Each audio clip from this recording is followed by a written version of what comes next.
मेरा नाम अमृता है। मेरी उम्र 22 साल है। आज मेरा जन्मदिन है। सब रिश्तेदार और दोस्त मेरी जन्मदिन में आए हुए थे।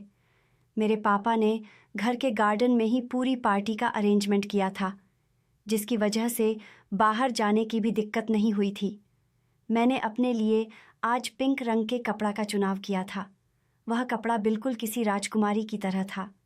मैं उसे पहनकर बहुत खूबसूरत लग रही थी। पूरे परिवार में यह बात कही जाती थी कि अमृता जैसी खूबसूरती किसी के पास नहीं है, और मैं खामोशी से मुस्कुराकर अपनी तारीफ स्वीकार कर लेती थी। यह सब मेरे लिए बहुत आम था। मैंने बाल खोलकर आगे को किए हुए थे। मेकअप बहुत ही खूबसूरती से किया गया था, जो मेरी रंगत पर खूब जच रहा था। थोड़ी देर बाद ही एक नौकरानी ने आकर मुझे पापा का पैगाम पहुंचाया था कि आपके पापा आपको गार्डन में बुला रहे हैं। सब मेहमान आ चुके हैं, सिर्फ आपका ही इंतज़ार है। मैंने सिर को हिला दिया और अपने आप को आखिरी खूबसूरत देकर मैं नीचे की तरफ बढ़ गई थी।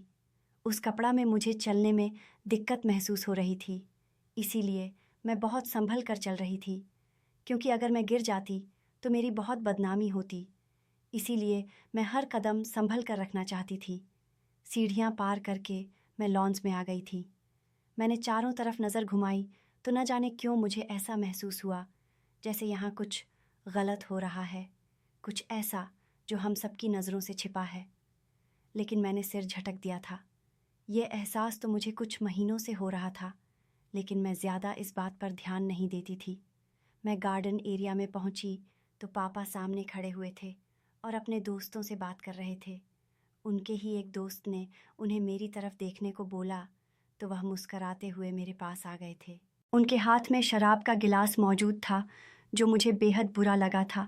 बेशक मैं एक ऐसे घराने से थी जहां इन तमाम चीज़ों को बुरा नहीं माना जाता। हमारे यहाँ यह आम होती हैं, लेकिन मैं अपने परिवार की एकमात्र ऐसी लड़की थी जो शराब से दूर रहती थी। मुझे न जाने क्यों इसे देखकर ही गुस्सा आ जाती थी।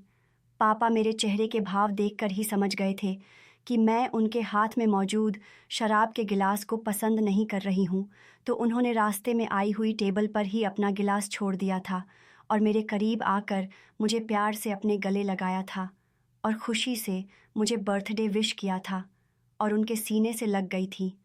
वह मुझे अपने साथ लगाते हुए केक टेबल के पास लाए थे और एक माइक अपने हाथ में लेकर सबका ध्यान अपनी तरफ लेने लगे थे।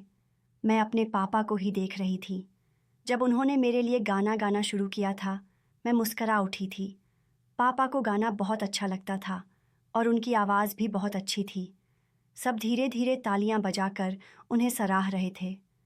इसी दौरान मेरी नज़र कोने में खड़े अपने सबसे ख़ास नौकर पर गई थी, जो हमारे घर का सबसे अच्छा नौकर था। मेरे ज़्यादातर काम वही करता था। अजीत की नज़र मेरी तरफ ही थी। न जाने क्यों ऐसा मुझे महसूस हो रहा था जैसे अजीत मुझे कुछ बताना चाहता है, लेकिन मेहमान और रिश्तेदारों की वजह से वह कुछ नहीं बोल पा रहा। गाना ख़त्म हो जाने के बाद पापा मुझे लेकर टेबल के पास आए थे और केक कटिंग करने का कहने लगे थे। मैंने मुस्कुराते हुए छुरी उठाई थी और केक काट दिया था। सब जगह तालियां गूंज उठी थीं। मैंने पापा को केक खिलाया तो उन्होंने भी मुझे केक खिलाया। अभी हम यही कर रहे थे जब वही नौकर मेरे पास आया और मेरी तरफ एक डब्बा बढ़ाते हुए बोला, मालकिन, ये हमारी तरफ से आपके लिए तोहफ़ा है। जो पापा में मग्न थी, अचानक पलटी। अजीत ने आखिर हिम्मत कर ही ली थी। मैंने उसके मामूली से गिफ्ट को देखा। मैं अभी हाथ बढ़ाकर उसका गिफ्ट लेती, इससे पहले ही पापा ने उसके मुंह पर एक ज़ोरदार थप्पड़ मारा, जिससे वह फ़ौरन ही ज़मीन पर गिर गया। गिफ्ट नीचे गिरता उससे पहले ही मैंने थामकर उसे टेबल पर रख दिया। पापा उस नौकर को देखते हुए गुस्से से बोले, तुम्हारी हिम्मत कैसे हुई मेरी बेटी को गिफ्ट देने की? तुम 2 टके के नौकर हो और मेरी बेटी को गिफ्ट दोगे? वह और कुछ कहते, इससे पहले मैंने पापा के सीने पर हाथ रखा और उन्हें देखते हुए बोली, कोई बात नहीं पापा, यह तोहफ़ा ही है, मैं ले लेती हूँ। मैं कुछ और कहती, इससे पहले ही पापा बोले, चुप हो जाओ, तुम मेरी चाँद सी बेटी हो, तुम्हें ऐसे मामूली तोहफ़े लेने की ज़रूरत नहीं है और तुम यहाँ से निकलो। मैंने तुम्हें पहले भी समझाया था कि मेरी बेटी से दूर रहा करो। लेकिन तुम बेवजह ध्यान खींचने के लिए इसके आसपास मंडराते रहते हो। ये कहते ही उन्होंने अपने गार्ड्स को बुलाया और अजीत को बाहर निकलवा दिया, जबकि मैं अपनी जगह पर सुन्न सी खड़ी रह गई। पापा ने आज से पहले कभी इस तरह का व्यवहार नहीं किया था, फिर आज अचानक ऐसा क्या हो गया कि वह अजीत को निकालने पर तुल गए। हालांकि यह बात तो सभी जानते थे कि मेरा सबसे अच्छा नौकर अजीत ही है, लेकिन आज पापा के इस रवैये को देखकर मैं एक पल के लिए डर गई थी। यह बात सच थी कि जब पापा को गुस्सा आता था तो वह किसी की नहीं सुनते थे, सब कुछ तहस नहस कर देते थे। लेकिन इस पल हालात बहुत ज़्यादा अलग हो गए थे। मैंने फ़ौरन ही पापा को संभाल लिया। उनके दोस्त भी उनके करीब आ गए थे, वरना पापा का बस नहीं चलता तो वह अजीत का कत्ल ही कर देते। मैंने फ़ौरन ही वह तोहफ़ा भी अंदर भिजवा दिया। मैं बेवजह किसी के तोहफ़े की बेइज्जती नहीं करना चाहती थी। मुझ में इंसानियत अभी बाकी थी, पार्टी चल रही थी, लेकिन मेरा ध्यान पापा की तरफ ही लगा हुआ था कि उन्होंने आज ऐसा क्यों किया। आखिर ऐसी भी कौन सी नौबत आ गई जो उन्होंने मासूम अजीत को घर से बाहर निकाल दिया। हालांकि मुझे पता था कि अजीत की एक माँ है, एक बहन है, वह बहुत मजबूर है, तभी यह नौकरी कर रहा है, वरना मैंने देखा था कि उसके पास बहुत काबिलियत थी। वह अगर नौकरी ढूंढने निकलता तो उसे कुछ महीनों या कुछ दिनों में नौकरी मिल जाती, लेकिन वह अपना समय बर्बाद नहीं करना चाहता था। मुझे दिल से अफसोस हुआ था और मैंने दिल ही दिल में सोचा था कि अगर मेरी वजह से कुछ हो नका तो मैं ज़रूर अजीत के लिए कुछ करूँगी, क्योंकि वह मेरी वजह से ही इस नौकरी से निकाला गया है। थोड़ी देर बाद मेरी कॉलेज की सहेलियाँ आ गई थीं, जिनके साथ मैं मग्न हो गई थी। मैंने उन्हें देखते ही गुस्सा करते हुए कहा, तुम लोगों को आने में कितना वक्त लग गया? पापा ने केक भी कटवा दिया। मैं उन्हें रोक भी नहीं पाई, जबकि सब ने मेरी बात का बुरा नहीं माना और तस्वीरें लेना शुरू कर दिया। समय धीरे धीरे बीतता चला गया। तकरीबन 2 बजे के बीच सब मेहमान और रिश्तेदार घर जाना शुरू हो गए। मैंने साफ तौर पर पापा के चेहरे पर एक अजीब सी परेशानी देखी थी। वह बार बार अपने माथे का पसीना पोंछ रहे थे और तरफ देख रहे थे। हमारा घर बहुत अजीब था। कभी मुझे लॉन्स में ऐसा महसूस होता था जैसे यहाँ कुछ रहस्यमय हो रहा है, तो कभी बेसमेंट की तरफ लगता था कि मुझसे कुछ छिपाया जा रहा है। मगर मैंने कभी भी अपने ख्याल जाहिर नहीं किए, क्योंकि अगर मैं अपने ख्याल जाहिर करती नो बेवजह मुझे डांट पड़ जाती। पापा का कहन था कि फालतू की चीज़ों से दूर रहा करो और गलत बात बिल्कुल मत सोचा करो, जितना मैं सोचती थी। इसीलिए मैं चुप रहने में ही भलाई समझती थी। मैं कुछ सोचकर पापा के पास आई थी। उनके कंधे पर हाथ रखकर उन्हें अपनी तरफ ध्यान देने को कहा था। पापा, क्या हो गया आपको?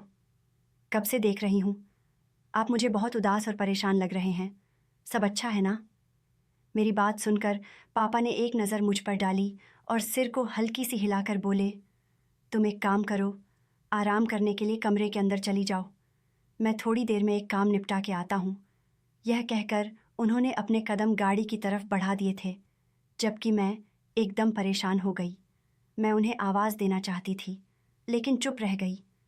पापा का कहना था कि जब मैं कहीं जा रहा हूँ या किसी काम के लिए निकल रहा हूँ तो कभी भी मुझे पीछे से आवाज़ मत देना, यह अशुभ होता है। मेरे पापा इन सब चीज़ों पर बहुत विश्वास रखते थे, इसलिए मैंने चुप रहने में ही भलाई समझी और चुपचाप ऊपर अपने कमरे में चली गई थी। कमरे में जाकर मैंने अपने कपड़े बदल लिए और बिस्तर पर आराम करने के लिए लेट गई। अभी मैं आंखें बंद करती, उससे पहले ही मेरा मोबाइल बज उठा। रात के 2 बजे का समय हो रहा था और इस वक्त किसी का फ़ोन आना परेशानी की निशानी होती है। पापा भी बाहर थे। मैंने बेचैन होकर अनजान नंबर रिसीव किया और फ़ोन कान से लगा लिया। तभी एक भारी और ख़ास आवाज़ मेरे कानों से टकराई। अगर बेहतरी चाहती हो तो अपना ख्याल रखो, हर चीज़ से दूर रहो, ख़ासकर अपने बाप से, वरना नुकसान उठाओगी। मैं कुछ कहती या समझती, उससे पहले ही मोबाइल बंद हो गया, यानी कॉल कट चुकी थी। मैंने दोबारा उसी नंबर पर डायल किया था, क्योंकि मेरे दिल में अजीब से शक पैदा हो गए थे। मेरे पापा को मुझसे क्या खतरा हो सकता था, लेकिन अब नंबर ही बंद जा रहा था। वह जो भी था, मुझ तक कोई संदेश पहुंचाना चाहता था, लेकिन उसके दबे हुए अल्फाजों ने मुझे परेशान कर दिया था। काफ़ी देर तक मैं मोबाइल हाथ में पकड़े इसी बारे में सोचती रही थी और फिर यह सोचकर सिर झटक दिया कि हो सकता है कोई दोस्त मुझसे मजाक कर रहा हो, मुझे डराने की कोशिश कर रहा हो। वैसे भी आज मेरी सालगिरह थी, यही सोचकर मैंने अपना ध्यान भटका लिया था। लेकिन दिमाग के किसी कोने में यह बात अटक गई थी कि कुछ असामान्य है। वैसे भी जब से मैंने होश संभाल था, तभी से मैं अपने आसपास कुछ न कुछ महसूस करती रहती थी। ऐसा लगता था जैसे मेरे पापा किसी गलत काम में शामिल हैं। जब भी वह अचानक घबरा जाते हैं, आधी रात को घर से निकल जाते हैं और मुझे सब चीज़ों से दूर रखते हैं। कई बार मैं उनके बिजनेस में दखल देने की कोशिश करती थी या उनके ऑफिस आने की ज़िद करती थी, तो वह साफ मना कर देते थे कि कोई ज़रूरत नहीं है, तुम घर पर रहो, तुम्हें वहाँ आने की कोशिश भी नहीं करनी है। मैं वजह पूछती तो वह यही कहते, अभी तुम्हारी उम्र ही क्या है जो तुम बिजनेस में शामिल होना चाहती हो। अभी पढ़ा करो, मौज मस्ती करो, घूमो फिरो, यही तो दिन होते हैं एंजॉय करने के। लेकिन मैं सबसे अलग थी। बचपन में ही मम्मी का निधन हो गया था। मेरे अलावा मेरा और कोई भाई बहन नहीं था जिसके साथ मैं खेलती। बस एक अम्मा जी थीं जो हमारे घर की नौकरानी थीं। उनसे ही मेरी बातचीत हो जाती थी। इसके अलावा एक बाप थे और कोई नहीं। मेरी ज़िंदगी में भी सिर्फ 3 ही दोस्त थे। इसके अलावा तो बस नाम के ही दोस्त थे जो सिर्फ पार्टी और मेरे स्टेटस की वजह से मेरे करीब आए थे। इन बातों ने मुझे बहुत गंभीर बना दिया था। अकेलापन इंसान को बहुत ज़्यादा समझदार बना देता है। मेरे साथ भी ऐसा ही हुआ था। मैं यही चाहती थी कि अपनी पढ़ाई पूरी करने से पहले ही पापा का बिज़नेस समझ जाऊं, ताकि बाद में जब मुझे बिज़नेस संभालने की ज़रूरत पड़े तो मैं सब चीज़ें जानती हूं। लेकिन पापा मुझे हमेशा दूर कर देते थे। बेशक वह मुझे भरपूर पॉकेट मनी देते थे, कभी मुझे किसी चीज़ का ताना नहीं देते थे, अपनी सिर आंखों पर बिठाते थे। लेकिन मैं भी इंसान थी।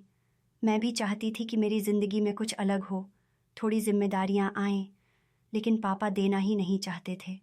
समय धीरे धीरे गुजर रहा था, रात गहरी होती जा रही थी, लेकिन पापा का नाम और निशान नहीं था।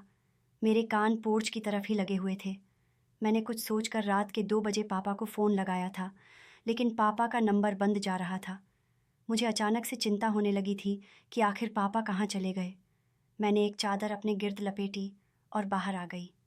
सीधा चौकीदार के पास पहुंची, क्योंकि ज़्यादातर उसे ही पता होता था कि पापा कब और कहाँ गए हैं। जब मैं बाहर आई तो मेरी नज़र चौकीदार पर पड़ी। वह सो रहा था। मुझे एकदम शर्मिंदगी का एहसास हुआ। अगर मैं उसके पास जाकर उसे जगाती तो मासूम इंसान की नींद खराब हो जाती। लेकिन मेरे पापा की ज़िंदगी का सवाल था। यही सोचकर मैंने अपने कदम चौकीदार की तरफ बढ़ाए और उसे जगाने लगी थी। वह मेरी पहली आवाज़ पर ही चौंक कर उठ गया था। वह मुझे देखते हुए हैरान भरे लहजे में बोला, जी मैम, बताइए। मैं सो गया था, दरअसल तबीयत थोड़ी ठीक नहीं है। वह टूटे फूटे शब्दों में बोला था। मैंने उसकी तरफ देखा और सिर नामे हिलाते हुए बोली, कोई बात नहीं, मुझे ये बताओ कि पापा कहाँ हैं और कब तक वापस आएंगे। मैं उन्हें फ़ोन कर रही हूँ, लेकिन उनका फ़ोन भी बंद जा रहा है। मुझे बिल्कुल नींद नहीं आ रही, बहुत परेशान हो रही है।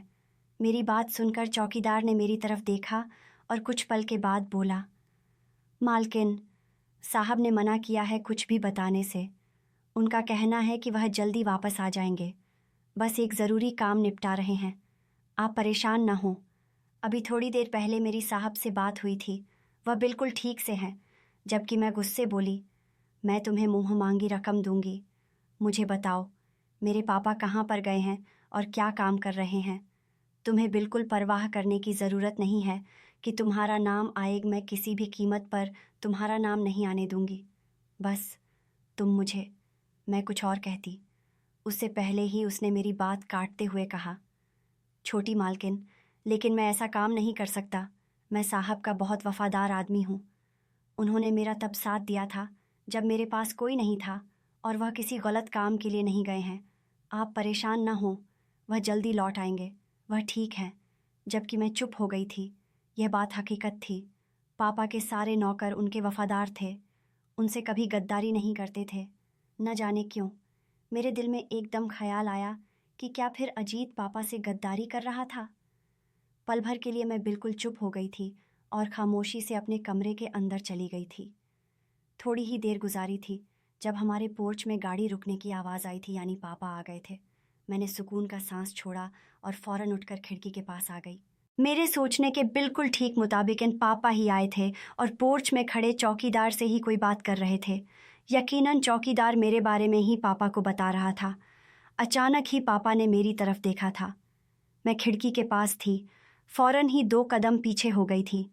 जो भी था, मैं अपने पापा से घबरा जाती थी। रात के इस पहर अगर वह मुझे जागता हुआ देख लेते तो यकीनन गुस्सा करते, इसीलिए मैं जल्दी से बिस्तर पर लेट गई थी। पापा आ चुके थे, इसलिए मुझे अब इत्मीनान हो गया था। आंखें बंद करते ही मैं गहरी नींद में चली गई थी। वक्त धीरे धीरे गुजरने लगा था। मेरी सालगिरह को आए हुए पूरे 20 दिन का अरसा बीत गया था। मेरी मामूली जिंदगी अपनी डगर पर ही चल रही थी। सुबह सवेरे जागना, कॉलेज के लिए तैयार होना, नाश्ता करके कॉलेज के लिए निकल जाना, वहाँ से 3 बजे वापस आना और थोड़ी देर अम्मा जी से बात करने के बाद आराम करना, फिर शाम 6 बजे ट्यूशन का आना, उनके साथ पढ़ना और फिर अपने कमरे में आकर मोबाइल वगैरह इस्तेमाल करना। यही मेरी ज़िंदगी का हिस्सा था। मगर आज कुछ अलग था। मैं अभी अपने कंप्यूटर पर बैठी कुछ काम ही कर रही थी जब अचानक अम्मा जी कमरे में आईं और मुझे देखते हुए बोलीं, क्या कर रही है मेरी लाडो? उनका अंदाज़ हमेशा ममता भरी होता था, इसलिए मैंने कभी उन्हें नहीं टोका था कि आप मुझसे तो इससे बात क्यों कर रही हैं। मैंने उनकी तरफ देखा और प्यार ने बोली, बस अम्मा जी, एक प्रोजेक्ट पर काम कर रही हूँ, आशीर्वाद कीजिएगा कि नंबर अच्छे आएं। वह फ़ौरन मेरे पास आकर प्यार से मेरे माथे पर किस देते हुए बोली, मेरी लाडो तो है ही इतनी प्यारी, इसके नंबर भी अच्छे आएंगे। अच्छा, मैं सोच रही थी कि तुम और मैं आज मार्केट चलें। मैं कुछ पल के लिए खामोश हो गई थी। पापा ने कभी भी मुझे किसी चीज़ के लिए नहीं रोका टोका था। मेरा जहाँ दिल चाहता था मैं चली जाती थी। दोस्तों के साथ घूम फिर आती थी। कुछ लेना होता था तो शॉपिंग मॉल भी चली जाती थी। अब अचानक से अम्मा जी का आना और मार्केट के लिए कहना, मैं कुछ पल के लिए चुप हो गई थी। मेरा इरादा मार्केट जाने का नहीं था, क्योंकि मुझे अपना प्रोजेक्ट कंप्लीट करना था। मैं अम्मा जी की तरफ देखते हुए विनम्रता से बोली, आज नहीं अम्मा जी, कल चलेंगे। मैं यह प्रोजेक्ट पूरा करना चाहती हूँ, क्योंकि फिर 2 दिन ही मेरे पास होंगे कॉलेज में इसे सबमिट कराने के लिए। मैं कुछ और कहती, उससे पहले ही वह बोल पड़ी, मुझे कुछ नहीं पता, तुम्हारी अंग्रेज़ी मुझसे मत बोलो, तुम मेरे साथ चल रही हो। बस मैंने कह दिया, मैं बस अपने कपड़े बदलने जा रही हूँ, तुम भी अपना हुलिया ठीक कर लो। वह अधिकार जताते हुए बोली और वहाँ से चली गई, जबकि मैं अपना सिर थाम कर बैठ गई थी। मुझे अब समझ नहीं आ रहा था कि मैं क्या करूं। मैं अम्मा जी का दिल भी नहीं तोड़ना पाती थी और मेरे लिए प्रोजेक्ट भी बहुत अहम था। कुछ पल सोचने के बाद मैंने एक ही फैसला लिया कि मैं अम्मा जी के साथ चली जाती हूँ। वह इतनी मोहब्बत से मेरे पास आकर बोली थी कि अब उन्हें इनकार करना उनकी बेइज्जती होगी। यही सोचकर मैंने अपना प्रोजेक्ट बंद किया और वॉशरूम जाकर कपड़े बदल लिए। मैंने वाइट कलर की शर्ट और ब्लू जीन्स पहनी थी। मैं बाहर आई तो अम्मा जी सफ़ेद शलवार कमीज़ में खड़ी मेरी ही इंतज़ार कर रही थीं। मैंने पास जाकर उन्हें चलने के लिए कहा। फ़ौरन ही ड्राइवर ने हमारे लिए दरवाजे खोल दिए। मैं अम्मा जी के साथ पीछे बैठ गई थी और उनकी तरफ देखते हुए बोली, अच्छा, आप बताइए कहाँ जाना है और क्या ख़रीदना है आपको? वह फ़ौरन बोली, मैंने अपनी लाडो को तोहफ़ा नहीं दिया था। मुझे साहब ने तनख्वाह इस बार थोड़ी देर से दी है। चलो, मैं तुम्हें तोहफ़ा दिलाऊंगी। हम मार्केट चलते हैं जो घर के करीब है। जबकि मैं उनके प्यार पर बस मुस्कुराई थी और उनकी तरफ देखते हुए बोली, आप ही मेरे लिए इतना बड़ा तोहफ़ा है। मुझे किसी तोहफ़े की ज़रूरत नहीं है और रह बात सालगिरह की, तो दिन निकल चुका है। आपको फ़िक्र करने की ज़रूरत नहीं है। मैं कुछ और कहती, उससे पहले ही वह बोली, सही बात है, हम तो नौकर हैं, इसलिए तुम हमारा तोहफ़ा नहीं लेना चाहती। किसी और की तरह तुम मेरा तोहफ़ा भी फेंक दोगी। उनकी बात सुनकर मेरा चेहरा लाल हो गया था और मैंने सिर नामे हिलाते हुए कहा, नहीं अम्मा जी, ऐसी कोई बात नहीं है। मैं तो आपकी वजह से बोल रही थी। अच्छा, चलिए, छोड़िए, आपको जो तोहफ़ा दिलाना है मुझे दिला दीजिए। मुझे बहुत खुशी होगी यह बोलकर मैंने ड्राइवर को आदेश दिया और करीबी मार्केट की तरफ ले जाने के लिए कह दिया। कुछ पल की दूरी के बाद हम मार्केट पहुंच गए थे। अम्मा जी अपनी शॉपिंग में मग्न हो गई थीं और मैं अपनी शॉपिंग में काफ़ी अरसा हो गया था। मैं मार्केट भी नहीं आई थी, इसीलिए मैं मग्न अंदाज में अपने लिए चीज़ें खरीद रही थी। अभी थोड़ी ही देर हुई थी जब मुझे अचानक ऐसा महसूस हुआ जैसे कोई मेरा पीछा कर रहा हो। किसी की नज़रों की तपिश मुझे लगातार अपनी पीठ पर महसूस हो रही थी। मैंने बेमन मुंह घुमाकर देखा, लेकिन कोई भी वहाँ मौजूद नहीं था। मैंने अपने ख्याल को झटक कर आगे बढ़ गई और अपने लिए चूड़ियाम लेने लगी, मगर अचानक किसी ने मेरा नाम लेकर पुकारा। मैंने फ़ौरन पीछे की तरफ देखा। वहाँ अजीत खड़ा था। उस समय वह ब्लैक पैंट और शर्ट में था और काफ़ी आकर्षक लग रहा था। कुछ पल के लिए तो मैं उसकी शख्सियत को देखकर हैरान रह गई कि वह इतना बदल गया है। मुझे कुछ लम्हे लगे उसे पहचानने में, वरना आम तौर पर मुझे उसे भूलना नहीं चाहिए था, क्योंकि सिर्फ 20 दिन ही हुए थे उसे नौकरी से निकाले हुए। वह मुझे देखते हुए बोला, कैसी है मैडम? तबीयत वगैरह ठीक है आपकी? उसका अंदाज़ बिल्कुल बदला हुआ था। मैंने हैरानी से अजीत को देखा कि वह किस लहजे में मुझसे बात कर रहा था। हालांकि वह मुझे मैडम साहिबा या मालकिन कहता था, मैंने सिर को हल्की झलक दी और उसे देखते हुए बोली, हाँ अजीत, मेरी तबीयत भी ठीक है और हालात भी। तो बताओ, तुम कैसे हो? उस दिन पापा ने तुम्हारे साथ जो भी किया उसके लिए मैं माफ़ी मांगती हूँ। पापा को ऐसा नहीं करना चाहिए था। दरअसल वह थोड़ा मैं कुछ और कहती, उससे पहले ही वह बोला, काफ़ी दिनों से आपका पीछा कर रहा था, आपसे मिलने की कोशिश कर रहा था, लेकिन हिम्मत नहीं होती थी। आपके साथ गार्ड्स भी होते थे और आप व्यस्त भी रहती थीं, लेकिन आज शायद आप फुर्सत से शॉपिंग करने आई हैं। मैंने सिर को हल्की हिलाया दी जब वह मेरी तरफ देखते हुए बोला, आपने वह तोहफ़ा खोला जो मैंने आपको दिया था? उसके अचानक सवाल पर मैं बोल गई, मेरे पास खूब धन दौलत थी, लेकिन इसके बावजूद मैं बहुत साधारण स्वभाव की थी। मैं कभी किसी के साथ बदतमीज़ी से पेश नहीं आती थी, बल्कि हर किसी को अहमियत देती थी और किसी को कमज़ोर नहीं समझती थी। मैं अजीत को देखते हुए बोली, नहीं, अभी तक मौका नहीं मिला, माफ़ी चाहती हूँ। दरअसल उस समय अफरा तफरी ऐसी हो गई थी कि मुझे मौका ही नहीं मिला। खैर, मैं अभी देखूंगी। तुम परेशान मत हो, और इस तोहफे के लिए बहुत शुक्रिया। यकीन मानो, मैंने अब तक इस तोहफे को संभाल कर रखा है। मैं ज़रूर आज जाकर देखूंगी कि तुमने मुझे क्या दिया है। मैं कुछ और कहती, उससे पहले ही उसने मेरे कंधे पर हाथ रखा और मेरी आंखों में झांकते हुए बोला, आपके लिए बेहतर होगा मैडम कि जल्द से जल्द उस तोहफे को देख लें, वरना बहुत देर हो जाएगी। और अगर आपको हकीकत पता चल जाए तो मेरे तोहफे के डिब्बे के नीचे एक नंबर होगा, उस पर कॉल कर लेना। बाकी मैं आपके लिए प्रार्थना करूँगा। यह कहते ही वह अचानक नज़रों से ओझल हो गया। मैंने चारों तरफ नज़र दौड़ाई, लेकिन वह भीड़ में कहीं खो गया था। हम जिस मार्केट में आए थे वह मुझे पसंद नहीं थी, मगर मैंने अम्मा जी की खुशी के खातिर यहाँ आने में राहत जानी थी। अचानक अम्मा जी मेरे सामने आ गईं और मेरी तरफ एक शॉपिंग बैग बढ़ाते हुए बोलीं, माफ़ करना, देर से तोहफ़ा दे रही हूँ, लेकिन याद रखना, बहुत दिल से लिया है तुम्हारे लिए। मैंने मुस्कुराकर उनसे वह बैग ले लिया और उन्हें देखते हुए बोली, अगर कुछ और ख़रीदना है तो आप लें, पे मैं कर दूँगी। आपको परेशान होने की ज़रूरत नहीं है। वह मुझे देखकर ना में सिर हिलाते हुए मेरा हाथ थाम गई और मुझे लेकर गाड़ी की तरफ बढ़ गई। हालांकि मुझे भी 2-4 चीज़ें खरीदनी थीं जो मुझे पसंद आई थीं, लेकिन अजीत ने बात ही इस किस्म की कर दी थी कि मेरे दिल में अब जिज्ञासा पैदा हो गई थी कि आखिर उस तोहफे के अंदर ऐसा क्या है जो मेरी ज़िंदगी को बदल देगा, जो मुझे एक बड़े ख़तरे से बचा लेगा। उस डिब्बे के नीचे नंबर, यह सब क्या कहानी थी? मैं इस गुत्थी को अब सुलझा देना चाहती थी, इसीलिए मैं खामोशी से घर की तरफ बढ़ चुकी थी। एक सफ़र के बाद ड्राइवर हमें वापस घर ले आया था। अम्मा जी अपने क्वार्टर आराम करने के लिए चली गई थीं, जबकि मैं फ़ौरन अपने कमरे में आई थी। मुझे बिल्कुल याद नहीं था कि मैंने अजीत का तोहफ़ा कहाँ पर रखा है, इसीलिए मैं पागलों की तरह पूरा कमरा बिखेर चुकी थी, लेकिन उसका तोहफ़ा मुझे कहीं नहीं मिल रहा था।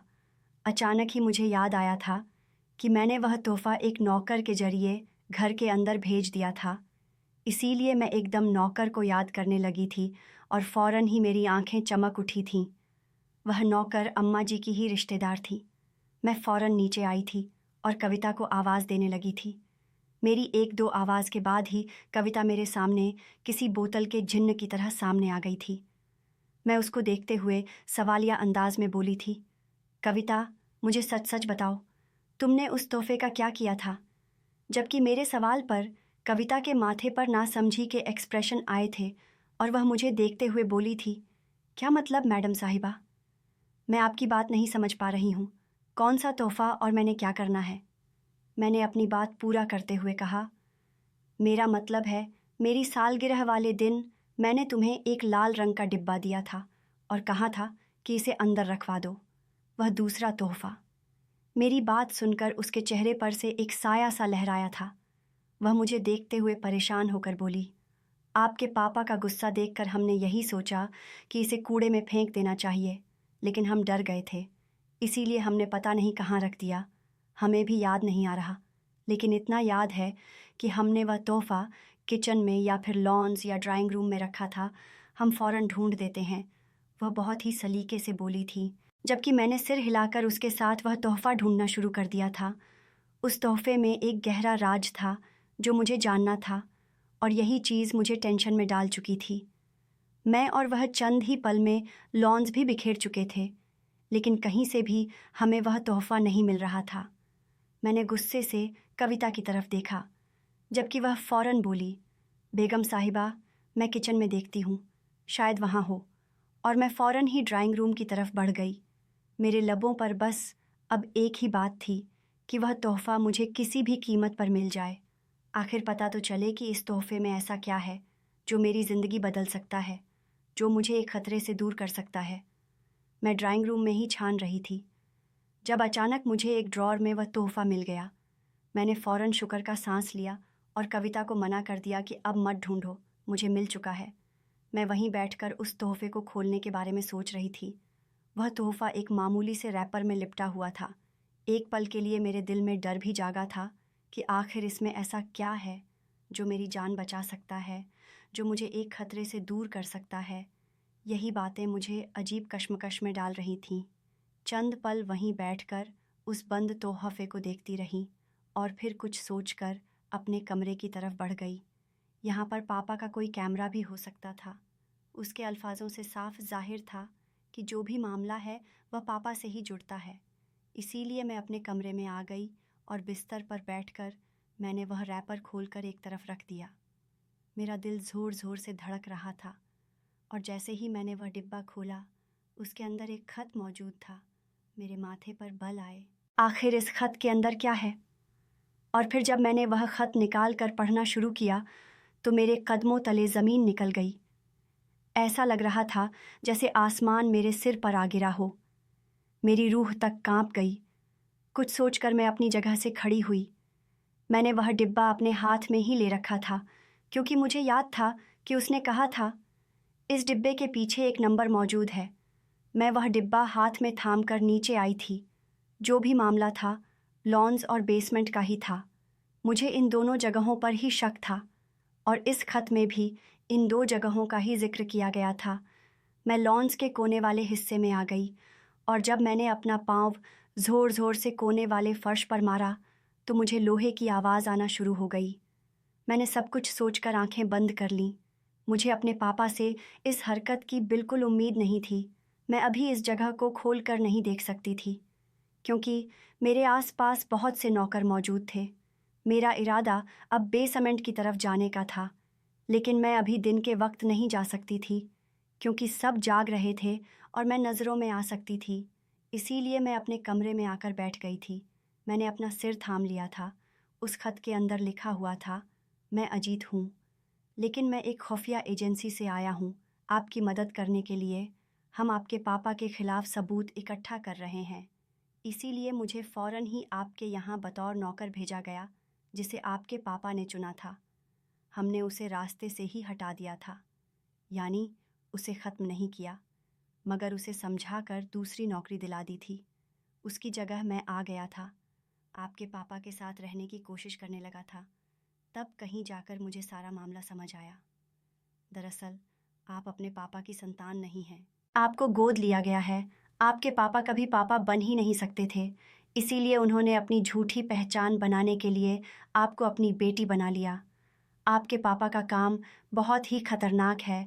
वह लोग अगवा करते हैं, खासकर लड़कियां, और फिर उनके अंग निकालकर आगे बेच देते हैं। ज़्यादातर लड़कियां बेसमेंट में होती हैं, और जब उनका कत्ल हो जाता है तब उन्हें दफना दिया जाता है।